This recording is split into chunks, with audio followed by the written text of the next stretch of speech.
You know, at the age of 16, after all my encounters with current physics and so on, I decided I was done.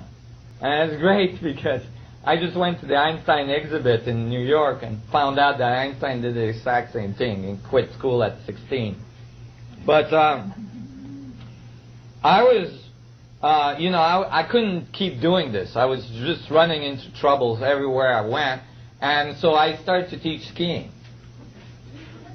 Because I was a good skier, I figured I can live that way and do research at night. So I was doing research at night and skiing every day, teaching skiing, being in nature.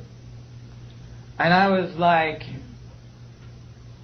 well, you know, after years of skiing, I taught skiing for 15 years. I became one of the top ski instructors in Canada. I was one of the 20 top ski instructor in Canada, ski coach. And I was very successful. And I was going from Canada to Australia, New Zealand in the summer to do their ski season there. And then back to Canada. And then back to Australia. And then back to Canada. And I was freezing my butts out. I had no time to unfreeze. I had like a week and a half to 2 weeks on, you know, Fiji Island, you know, in between seasons. And I was just not cutting it. So after a while of doing that, I got tired of it. And one summer I said, that's it. I ain't teaching skiing again this summer. I'm going to teach scuba diving. So I'm, you know, decided to thaw out one summer and teach scuba diving. And I had been scuba diving since I was a young kid, so I knew I could teach scuba diving. So I opened a map, and I thought, okay, I got to be south of the border. It's got to be extremely hot.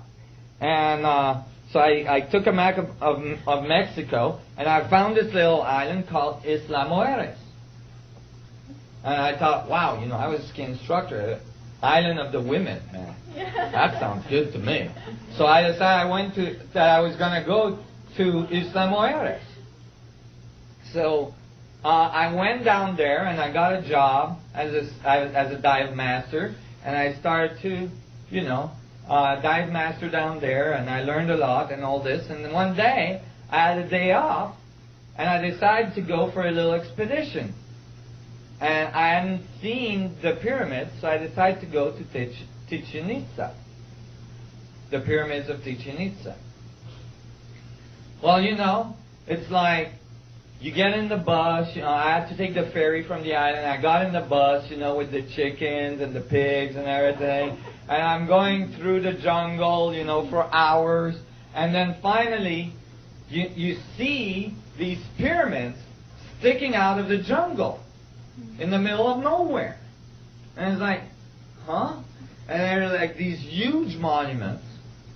And I get onto the site, and I'm walking around, and I'm like going, wow, how did this get here? So I'm climbing on top of the pyramid, and you know, I figure I meditate on it, so I'm sitting down, I'm trying to meditate, and sure enough, as soon as I close my eyes, you know, I hear, you know, a group of tourists coming off the stairs on the other side with a tour guide. And I'm like, listening, you know, trying to meditate. And, you know, and I'm listening to this tour guide, and the tour guide is saying how, you know, all the rocks were cut in the quarry over the mountain range we see in the distance, and that they were carried from there, cut with copper tools, and then carried from there on with vine ropes on logs across the mountains, across the jungle, you know, down the mountains into Chichen Itza, and then assembled into this amazing monument we were standing on.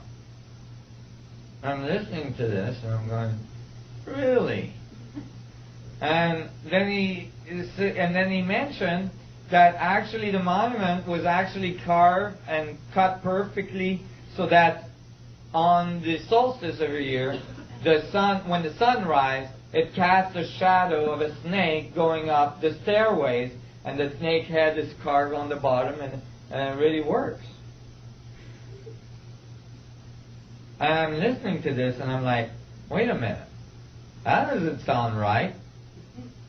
These people, like thousands of years ago, were going around with huge stones across jungle, across mountain range, right? And like putting them in this perfect building that's amazingly well aligned to astronomical events. And it's not like you can build the pyramid and then like get Joe out there and get, okay Joe, the sun's rising now. Okay, pick it up now. Okay, a little bit to the left. You can't do that. You gotta calculate that stuff in advance. And those are not simple calculations. Those are very complex. Just happens that most of these buildings we find around the world are pyramidal. Most of these enigmatic buildings are pyramidal, and most of them are aligned with incredible accuracy to astronomical events. So as I was listening to this, and I'm a climber as well, and I know rock, and I know that you can't cut rock with copper.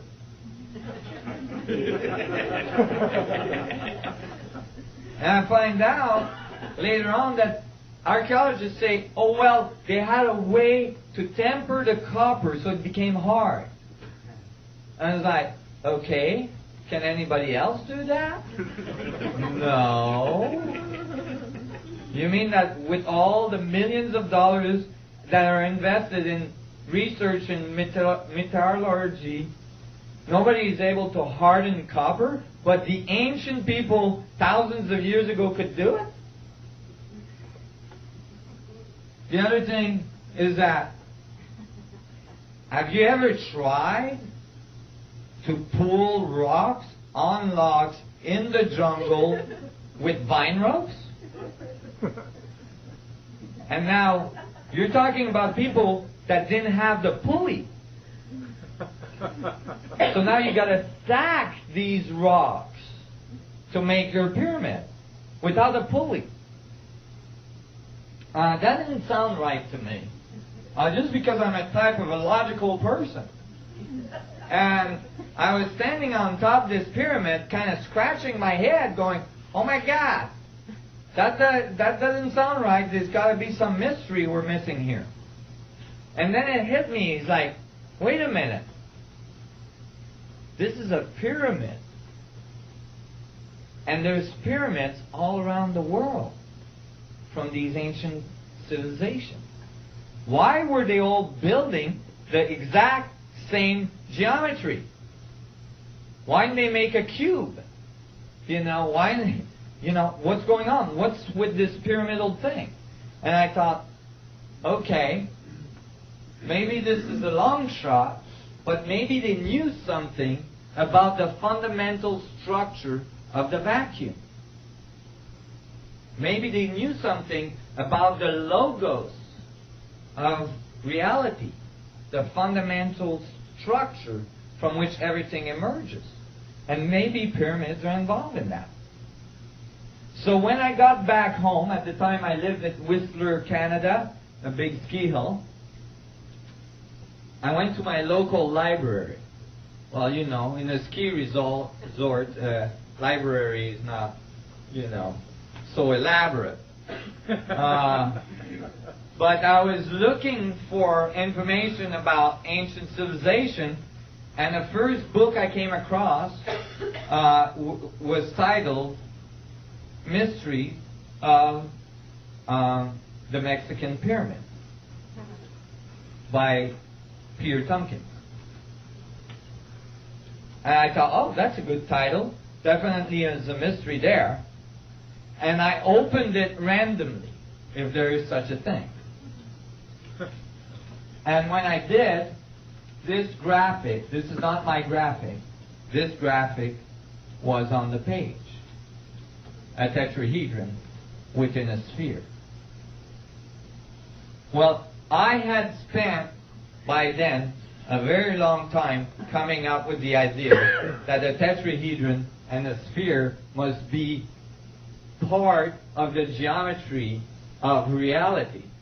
And it was the base of my theory. And to find this in a book that talked about ancient knowledge was crazy. I'm like, oh my God, they beat me to it by 2,000 years. Dang, I was going to copyright this.